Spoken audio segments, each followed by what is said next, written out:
half your engine just died. You're doing 280 kilometers an hour. The guy behind you has more power than you right now. And the FIA, they designed it that way on purpose. And that's not even the most insane part of what's coming. Because right now, before a single championship point has been scored, one team has already found a loophole in the 2026 rules. Rivals are furious. The FIA just blinked and changed the rules mid-season, and the season is 3 races old. That's how cooked this already is. But to understand why everything is on fire, you need to know what F1 just blew up and why. For the last 12 years, every F1 car ran on a hybrid power unit, gas engine doing the heavy lifting, electric motor playing the supporting role. Think buddy cop movie. Combustion engine is the main character, electric is the sidekick nobody really hired. The combined system pushed out over 1,000 horsepower. The gas engine alone contributed around 740 of those. The electric side, a modest 160 horsepower, about 20% of the total. Nobody was losing sleep over the battery. But F1 just fired the main character straight up. The 2026 rules are forcing a 50-50 power split, equal contribution from the engine and the battery. Sounds fair on paper, right? Here's what that actually means in numbers. The combustion engine gets slashed from 740 down to 540. Meanwhile, the electric system jumps from 160 all the way up to 470 horsepower. That's not an upgrade. That's a complete identity transplant. And the FIA did it with a straight face. Lose your battery in 2026 and you're not just slow, you're done. Half your power disappears instantly. No safety net, no heroic drive. You're a sitting duck at 280 kilometers an hour while everyone flies past. The team's on the radio, there's nothing you can do about it. So why on earth would F1 blow up a system that was working? 2 reasons. One sounds noble, one sounds like a board meeting that had 0 fans in the room. The noble one, F1 wants to be carbon neutral by 2030. Great, respect. The board meeting one, car manufacturers are going electric, and if F1 keeps worshiping combustion engines like it's 2005, the big money walks. Ford, Audi, Honda, Cadillac, they all signed up for 2026. No cap, F1 basically redesigned the entire sport so manufacturers could put a relevant line in their investor presentations. And here's the take that's going to break the comments section. F1 didn't change this for you, they changed it for Ford's marketing department. Disagree? Good, say it below. Now here's the part everyone outside of F1 is completely sleeping on, and once you hear it, you'll wonder why nobody's talking about it. Starting this season, every F1 car runs on 100% sustainable fuel, not drilled from the ground, made in a lab from municipal waste, agricultural scraps, and carbon pulled directly out of the atmosphere. And here's the thing that should actually blow your mind. This fuel is what engineers call drop-in, meaning it can run in almost any regular petrol car on the planet. There are over 1 billion combustion engine cars on the road. You cannot replace them all with EVs overnight. But if F1 proves this fuel works at 1,000 horsepower under the most extreme conditions on Earth, it could become a real alternative for everyone, not just racing fans, everyone on the planet. That's not a racing story. That's a planet story. And F1 is burying it under technical specs and regulation arguments. Now here's where things get genuinely cooked on the engineering side. To feed 470 horsepower worth of electricity, that battery needs constant recharging. Right now, F1 cars charge in 2 ways. First, through braking. That's the MGU-K, basically an electric motor that harvests energy every time the driver hits the brakes. Second, through the MGU-H, a piece of engineering witchcraft that pulls heat energy straight out of the turbo exhaust and converts it to electricity while the car is flat out. In 2026, the MGU-H is gone, completely scrapped. So the only way to charge this enormous power-hungry battery is through braking alone. One method, nearly 4 times the demand. You don't need an engineering degree to understand the problem. Actually, scratch that. Lewis Hamilton said in an FIA briefing about these exact regulations. 7 world championships, and even he said you need a degree to fully understand it all. So if you're slightly lost right now, you're in good company.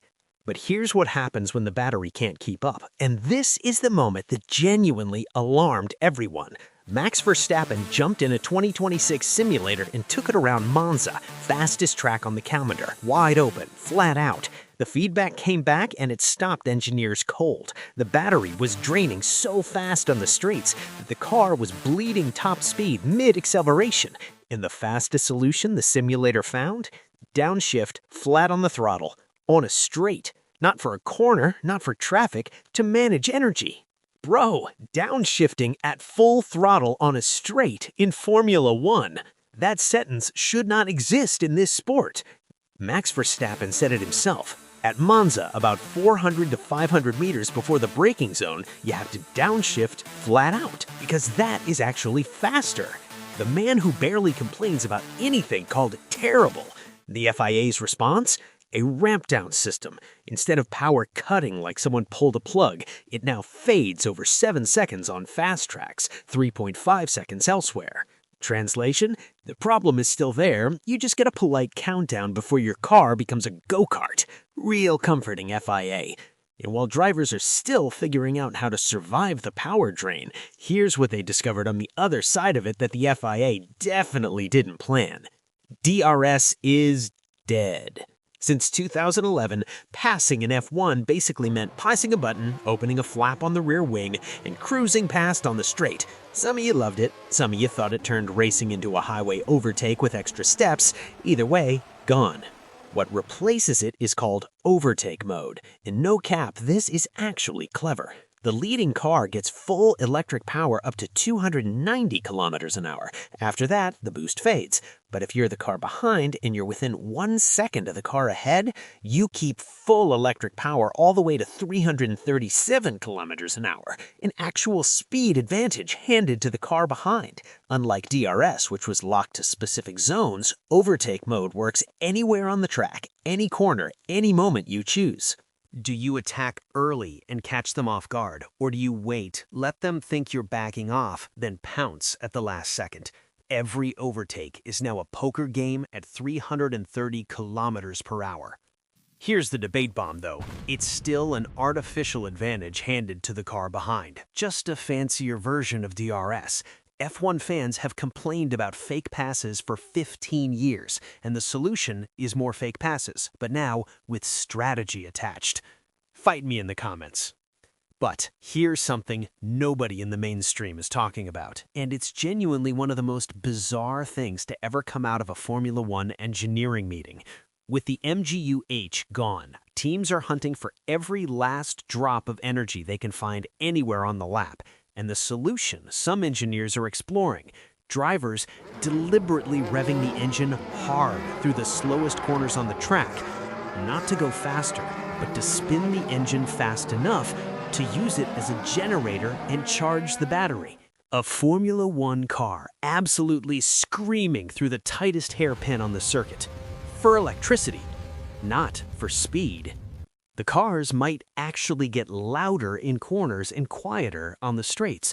Everything you think you know about how an F1 car sounds is about to flip completely upside down.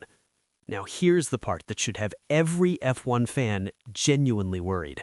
When the hybrid era started in 2014, retirements nearly tripled compared to the year before. Cars were breaking, drivers were retiring left and right. Straight up, it was chaos, and that was with simpler technology than what's coming in 2026.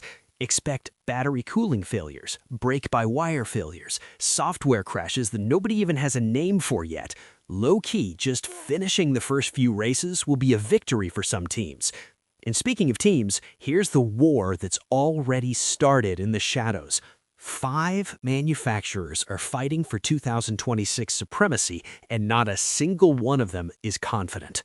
Mercedes is the favorite. They cracked the 2014 hybrid formula so completely they dominated F1 for nearly a decade, and early signs suggest they've done it again. Ferrari is under enormous pressure after a winless 2025. And sources are already saying their 2026 engine is not a world beater, which is a disaster for Ferrari, Haas, and Cadillac, who all depend on it. Honda is the complete unknown, teaming up with Aston Martin and Adrian Newey, which is either the smartest move on the grid, or the most overhyped. Red Bull and Ford started their engine program late, and their own team principal admitted it would be silly to expect them to immediately match Mercedes and Ferrari. And Audi, arriving at F1 for the very first time, is essentially doing their homework in public while everyone watches. 5 manufacturers, 0 certainty, 1 title. And the team that gets this right first doesn't just win 2026, they potentially own the next decade.